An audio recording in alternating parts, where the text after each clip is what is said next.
Halo Sobat RTD, kembali lagi di RTD Channel. Salam rileks, tenang, damai, Rahayu Sagung Dumadi.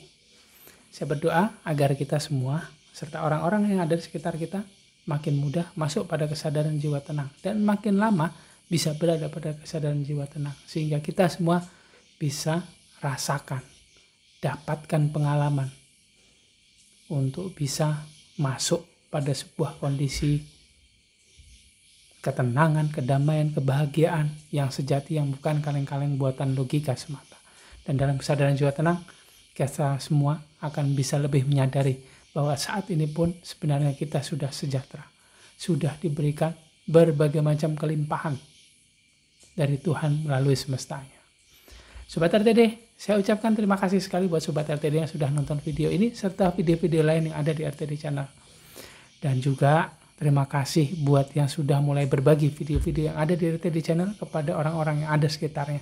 Sehingga orang-orang yang ada sekitarnya mulai teringat kembali, mulai lagi termotivasi untuk bisa berada pada kesadaran jiwa tenang apapun, dimanapun dia berada. Apapun kondisinya maksudnya. Sobat RTD, kali ini saya ingin cerita sedikit mengenai hasil sharing saya dengan seorang Sobat RTD yang kebetulan menelpon saya dan menanyakan apa sih perbedaannya atau apa sih itu kesadaran murni. Kok Mas Erlangga nggak pernah ceritakan itu di video-videonya.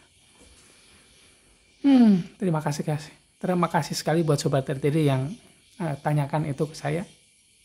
Dan terima kasih sekali buat Sobat RTD yang ternyata juga sudah lumayan banyak yang nonton video-video saya. Saya kira nggak banyak, ternyata banyak dan memperhatikan gitu. Saya jarang menyebutkan mengenai kesadaran murni.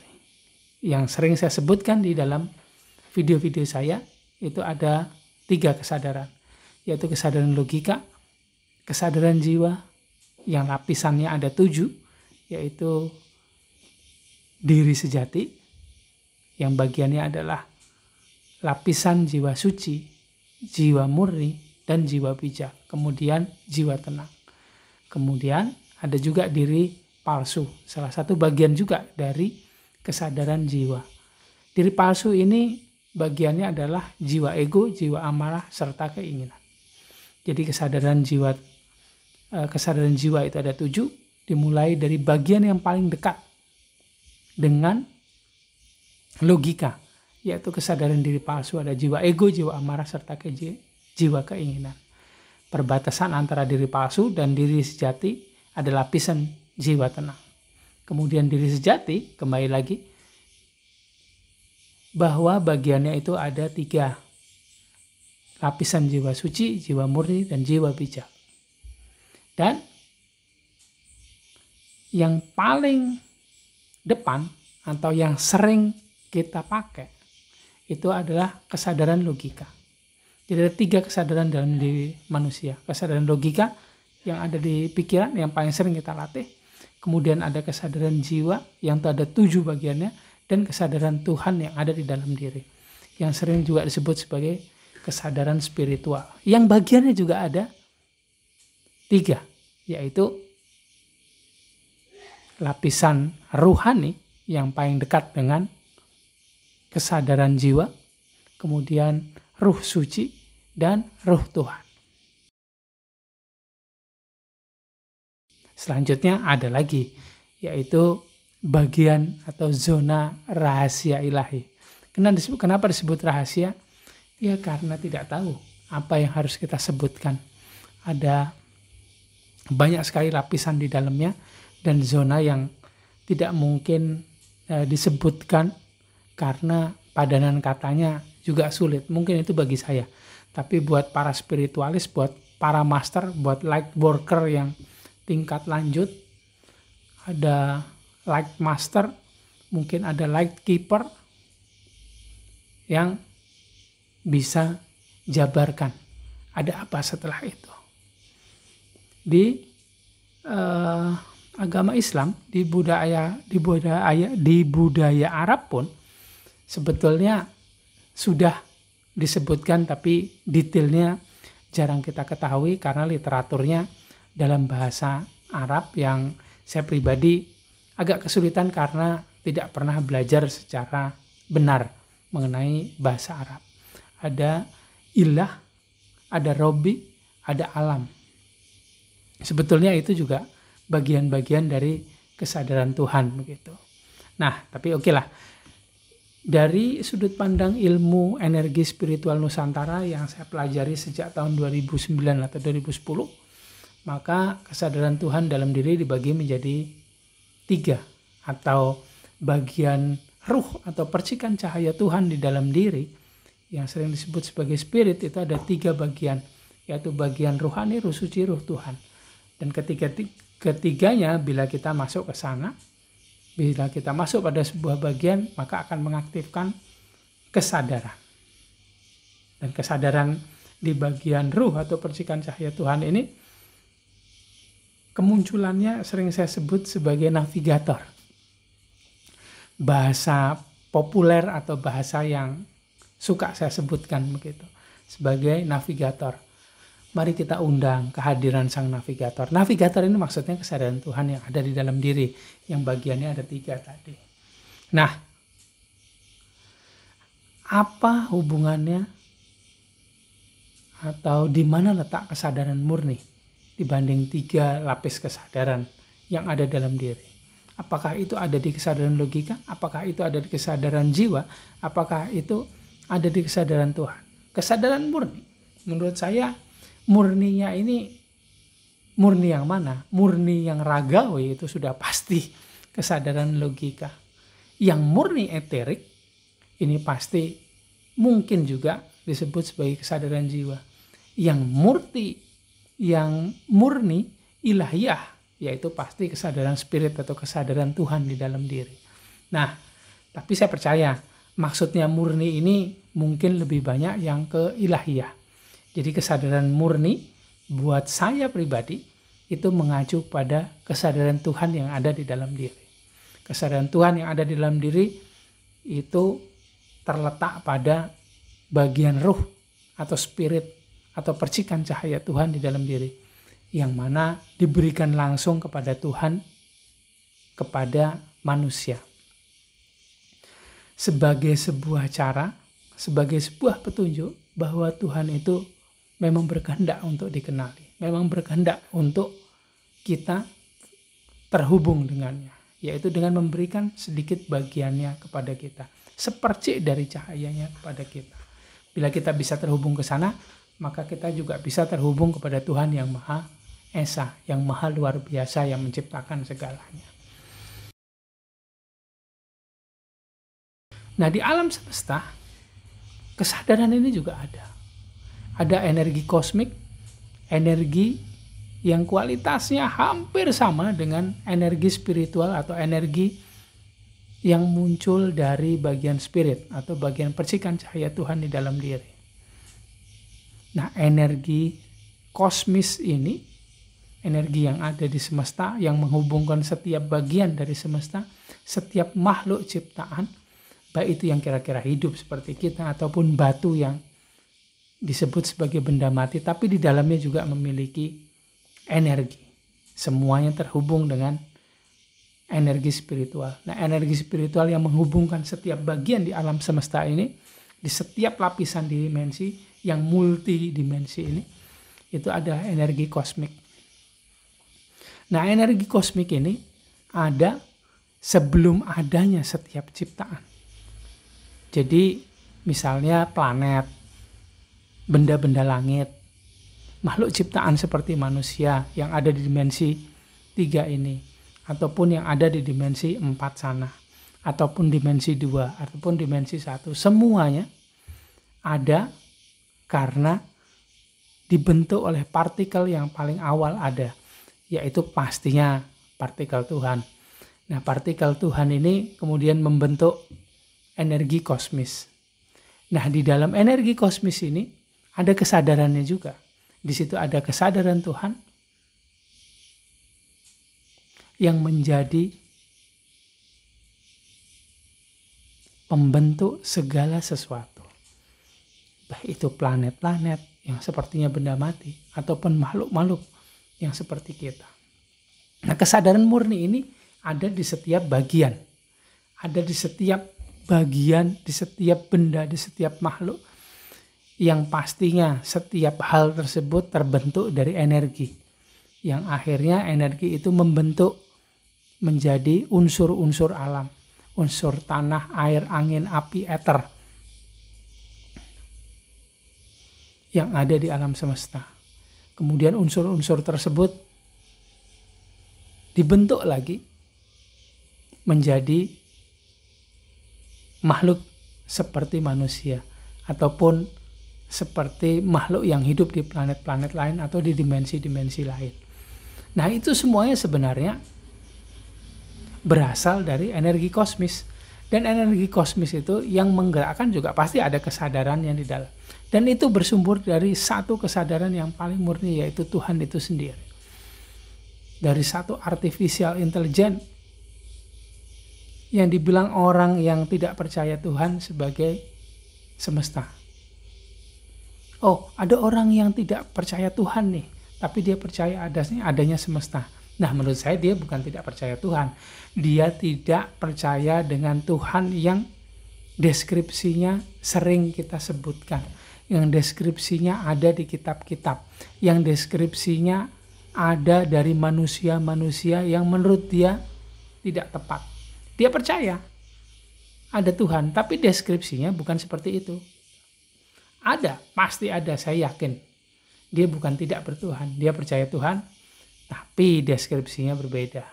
Nah, kesadaran murni ini ada di setiap hal. Di dalam diri manusia ada kesadaran spiritual, sama juga. Di dalam diri setiap makhluk ada juga.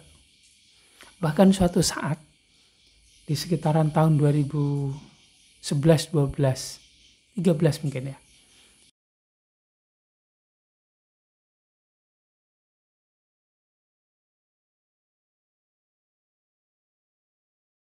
Ya sekitaran tahun 2011, 12, 13 begitu.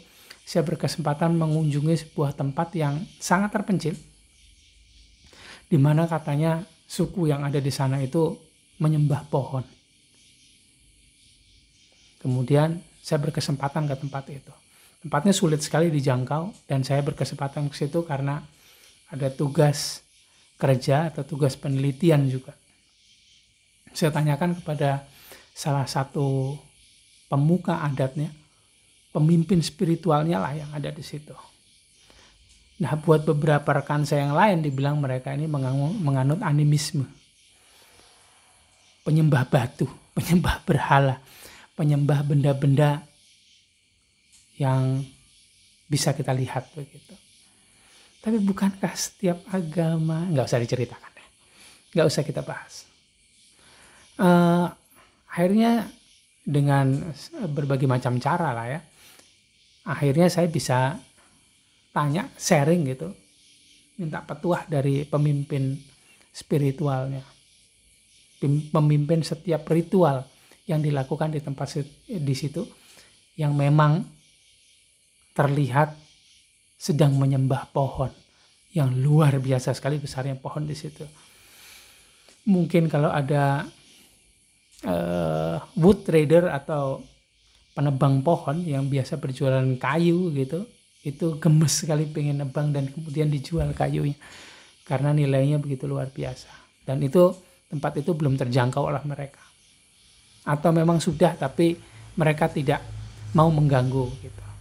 Nah, akhirnya saya berkesempatan sharing dengan atau bertanya, minta petuah, minta nasihat dengan pemimpin ritualnya atau pemimpin spiritual tadi saya sebutkan. Saya tanya, bagaimana ceritanya kok bisa pohon ini disembah? Kenapa berdoa harus di depan pohon itu? Kenapa ketika harus melakukan ritual harus di sekeliling pohon itu? Bahkan ada yang saya lihat itu mengelilingi pohon tersebut ketika melakukan sebuah ritual yang saya tidak tahu apa itu. Saya tanyakan kepada beliau gitu. Kemudian jawabannya adalah, dulu awalnya leluhur kami melakukan ini, jadi kami juga melakukan ini. Dan cerita turun-temurun, kenapa mereka melakukan itu? Karena mereka melihat bahwa benda ini, pohon ini adalah benda yang paling besar yang ada di sini. Dan akhirnya kami menganggapnya sebagai Tuhan, kami yang sekarang ada di sini. Tapi ada juga yang mengatakan, salah satu leluhur, bahwa yang disembah itu sebetulnya bukan si pohonnya, tapi ada esensi di dalam pohon itu. Esensi apa itu? Saya tidak bisa ceritakan detailnya karena itu turun-temurun diceritakan, dan kebetulan saya keturunan yang keberapa begitu, karena itu sudah ratusan tahun, mungkin ribuan tahun nih. Karena ada banyak sekali tuh leluhurnya yang disebutkan begitu. Jadi kira-kira kalau segitu banyak, mungkin itu bisa ratusan tahun begitu. Sudah ada kepercayaan itu, atau mungkin bahkan ribuan tahun. Dan menurut dia, awalnya dulu salah satu leluhurnya itu mengajarkan kepada kakeknya, kakek buyutnya dia, bagaimana caranya untuk mengakses, untuk berkomunikasi dengan ruh dari pohon itu. Nah, oke, saya tidak bertanya lagi terlalu dalam karena keterbatasan bahasa. Keterbatasan bahasa, karena ketika ngobrol dengan tetua itu, sesepuh tersebut harus menggunakan bahasa asli sana, karena saya tidak begitu paham, harus menggunakan penerjemah, dan penerjemah saya ini tidak begitu menguasai soal spiritual, jadi dia kosakatanya juga sangat terbatas. Rileks, tenang, damai, sadar, tenang, hadir, sekarang. Dan kemudian setelah saya coba melakukan channeling, saya meditasi di depan pohon tersebut, akhirnya dapat beberapa informasi bahwa benar seperti kata sesepuh itu. Dulunya memang ketika berdoa itu mengakses ruh yang ada di dalam pohon tersebut. Yang bagi saya itu adalah sebuah kesadaran, dan itu kesadaran murni yang ada di setiap benda. Dan kesadaran murni itu sebetulnya sama dengan kesadaran spiritual yang ada di dalam diri kita. Bisa jadi karena ketika itu tempat mungkin ratusan tahun yang lalu, tempat itu begitu banyak pohon, dan pohon itu adalah pohon terbesar di situ. Saya bisa membayangkan tahun 2012-2013 saja tempat itu masih begitu hijaunya, begitu rimbunnya, begitu banyak pohon-pohon yang sangat besar, apalagi ratusan tahun yang lalu begitu. Dan ketika saya channeling di situ, saya bisa mulai dapatkan perspektifnya bahwa mereka mengakses energi kesadaran Tuhan yang ada di dalam pohon tersebut. Atau karena pohon itu begitu tua, begitu besar, masif sekali, besar ya gitu. Mungkin kalau orang dewasa itu sekitar hampir 20 orang begitu ya, untuk mengelilingi pohon tersebut dengan berpegangan tangan begitu. Dan berarti juga pohon itu sudah sangat tua. Dia membawa kesadaran atau energi dari alam. Dan saya percaya energi ini pasti ada di dalamnya. Yang menjadi penggerak dari energi itu adalah ada kesadaran kosmisnya. Dan kesadaran kosmis itu menurut saya juga kesadaran murni atau kesadaran dari Tuhan atau pencipta segalanya. Dan itu ada di pohon tersebut begitu. Dan itu yang dicoba untuk dikoneksikan gitu. Nah, bisa jadi kemampuan tersebut mengalami penurunan dari generasi ke generasi. Sehingga generasi yang ada sekarang, yang ada ketika itu tidak bisa lagi mengakses, hanya melakukan ritual-ritual tanpa tahu bagaimana caranya terhubung dengan ruh si pohon itu tadi. Dengan kesadaran murni, kesadaran kosmis yang ada di dalam pohon tersebut. Nah, dari pengalaman tersebut, saya bisa sedikit menyimpulkan dari perspektif saya yang belajar ilmu energi kesadaran, bahwa ada energi di setiap hal, apalagi di setiap benda yang besar begitu, kemudian tua, pasti ada energinya. Di dalam energi pasti ada kesadaran, dan di situ juga ada kesadaran Tuhan. Bila kita bisa terhubung dengan kesadaran itu, maka kita juga bisa tahu akhirnya bahwa kesadaran yang ada di setiap benda tersebut ada juga di dalam diri kita, yang sering saya sebut sebagai energi spiritual yang membawa kesadaran Tuhan atau kesadaran spiritual atau kesadaran murni. Jadi sebetulnya semuanya sama, hanya tempatnya berbeda-beda dan penyebutannya juga mungkin berbeda-beda. Kita aja sharing saya kali ini mengenai kesadaran murni, kesadaran spiritual atau kesadaran kosmis yang ada di setiap hal atau setiap benda di alam semesta. Terima kasih udah nonton video ini. Terima kasih juga udah nonton video-video yang lain. Saya mohon maaf kalau ada salah kata, salah ucap di video ini serta video-video saya yang lain. Ketemu lagi di video selanjutnya. Jangan lupa, please like, comment, subscribe, dan share video-video yang ada di RTD Channel, sehingga RTD Channel bisa makin berkembang. Terima kasih sekali. Salam rileks, tenang, damai, rahayu sagung Tuhan.